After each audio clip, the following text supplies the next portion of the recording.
So tell me, what is the most successful marketing tactic that you know of? How much time you got? Not much. Got to move. Got to implement. Got to put that tactic into practice.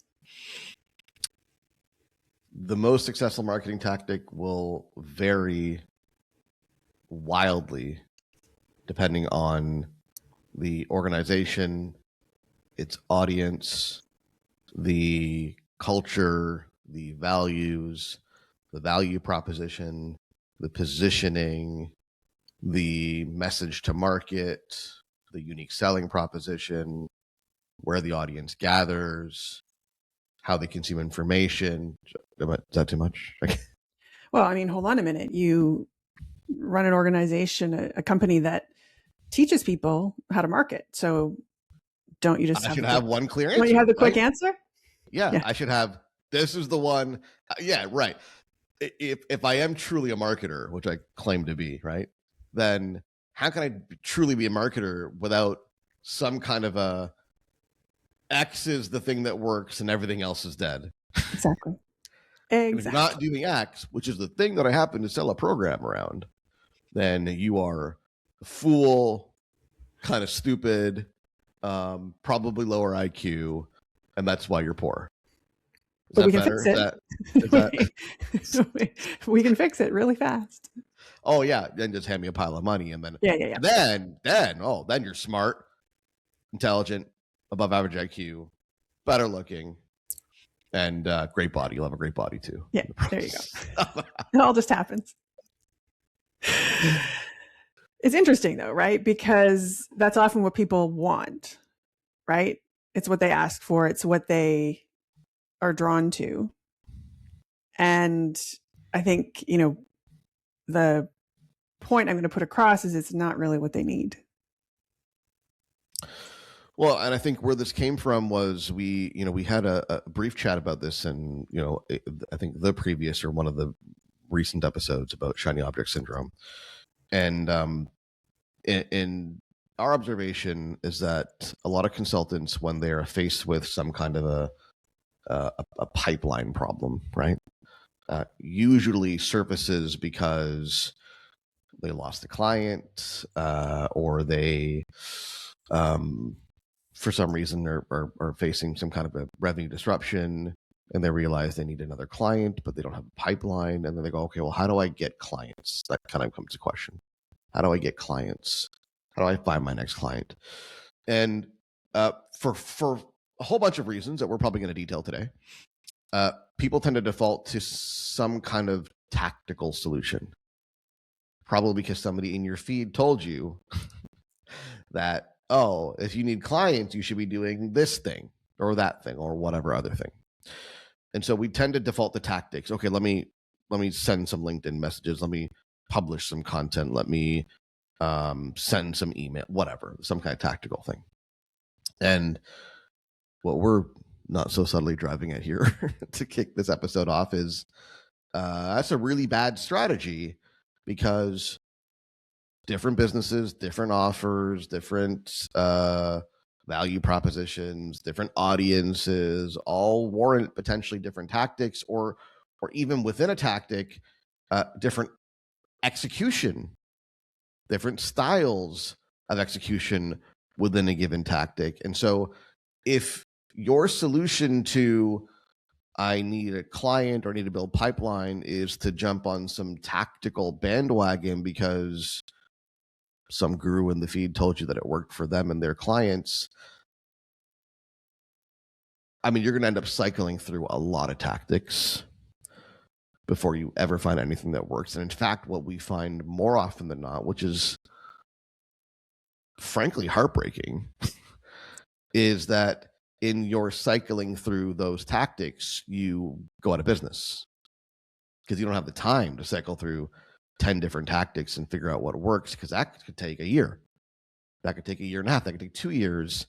And if your revenue is in the dire straits that it often is when you're searching for tactics, then you probably don't have 1-2 years to figure it out.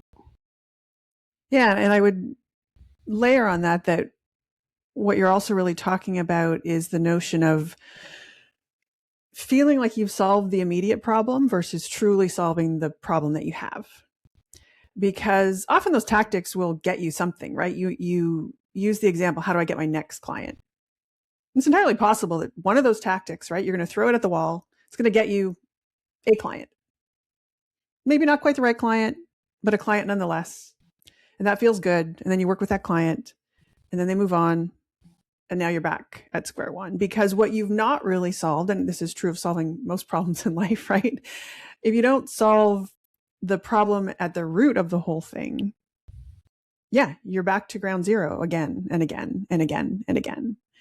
And so what we're really, I think aiming at here is the conversation around how do you set yourself up from an identity perspective, from a systems perspective, from a knowledge perspective, to be able to consistently, adjust the way you're solving that problem, as opposed to thinking there's some kind of magic bullet, thinking you have it solved, and then, being shocked and surprised over and over and over again when you're back in the same place. Yeah, and you said something pretty subtle there that I want to pull out and emphasize. This question of how do I find my next client? I think a lot of people hear that and go, "What's wrong with that question?" Yeah. How do I find my next client? I want you to, if you're listening, think about that for a second. What's wrong with that question? Because to Carrie's point, okay, if you ask that question, there's no real end to that list of things you could do to get your next client. I mean, that's a whole big list of possibilities. We recorded an ad back in the day, and I referred to it recently, so it's at top of mind for me. Where I went out with a trench coat into the streets and started selling consulting services for my trench coat. Right, and that was a really popular ad because people thought it was funny and it was relatable. And you could do that. How do I get my next client? Well, they're out there walking the streets somewhere. Go hustle in the streets if that's what you want to do. Right, you could go and you could hold the sign up at a street corner. Like we'll dance for. There's any number of things you could do. Doesn't mean you should do them. And they don't really solve, most of them, the larger underlying problem. Because if you need a client today, you'll probably need another one in a year. You probably need maybe two more in a year. And if you want to grow, you'll need more than just one. So the better question is, how do I build a system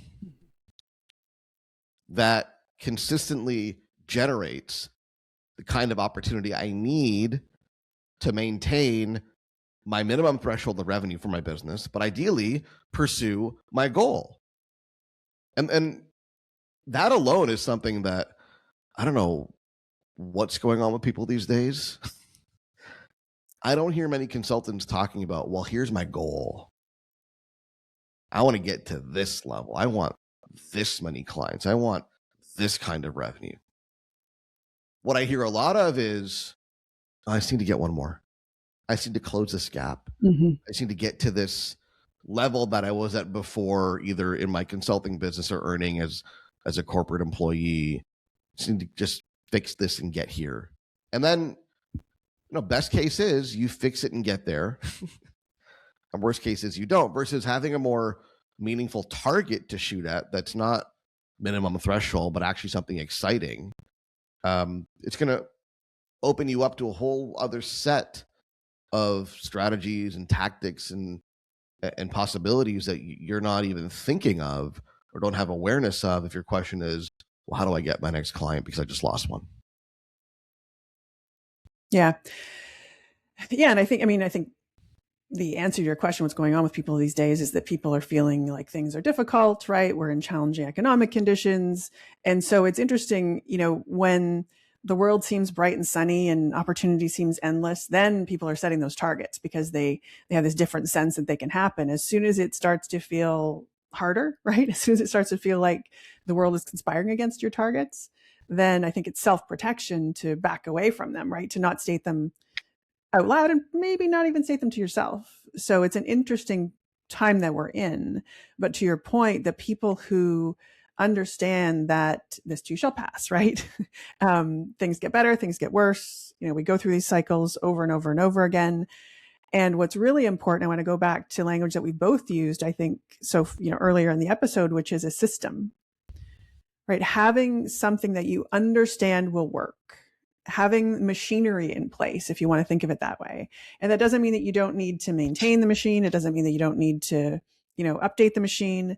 But if you can get to a place where you have, a system, a process, something that you can fall back on in place, you're going to be in, considerably better shape, because you have the thing, right? You're 75 or 80% there all the time, and you're just kind of working on those final tweaks and adjustments. But also, it's not occupying all of your time, right? You're not going back to the drawing board over and over and over again. You can, use your brain, use your headspace to do the things that you need to do, both in marketing and in delivery. And that requires you to ask a very different question than, how do I get my next client, right? How do I get my next client is going to point you towards the shiny object tactic of the month. And maybe you get lucky. Maybe the tactic works. And more often than not, trial and error becomes the name of the game, and then you end up running through as many tactics as you can before your runway runs out, and then you go get a job or whatever, right? So what's the better question? How should I be thinking about this? The thing that we really push our clients on is we don't, and our whole program, the 90-day pipeline, is designed around this very premise. We don't want you to just get some clients. If you're a client, you work with us, and you come in and you get some clients, that's great. Don't get me wrong, all for it. That's obviously the objective, and that's great, right? And people often ask, well, how many clients am I going to get in this amount of time, right? We can have that conversation, sure, right? But my message to them is, that's not really the point. I want you to get some revenue in the short term, sure. At the same time, I don't actually care how much it is. Because the bigger opportunity is, what is this system that we're building together going to produce for you consistently? And to actually build that system that we're both referring to, that produces consistent results, we have to move from thinking about, this tactic versus that tactic, towards thinking truly like a marketer, truly like a marketing strategist, which involves asking questions like, what do my clients actually need? What are they looking for? Who are my clients to begin with? Who am I best suited to serve? What are they looking for? What options are available to them? How do I position my solution in that mix to be appealing to the right people? Where do I find? There's a whole list of questions that are not tactical questions. They're strategic marketing questions. And I think a lot of folks have real, tangible resistance to this idea that they need to think like marketers.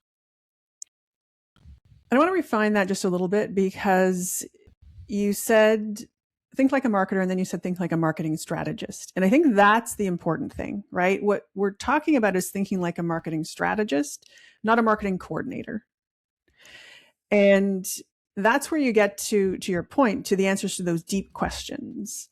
This also speaks to the fact that, there's this feeling that everything's changing so quickly, right? And it is, right? As it always does. The world is changing. But what's at the heart of thinking like a marketer?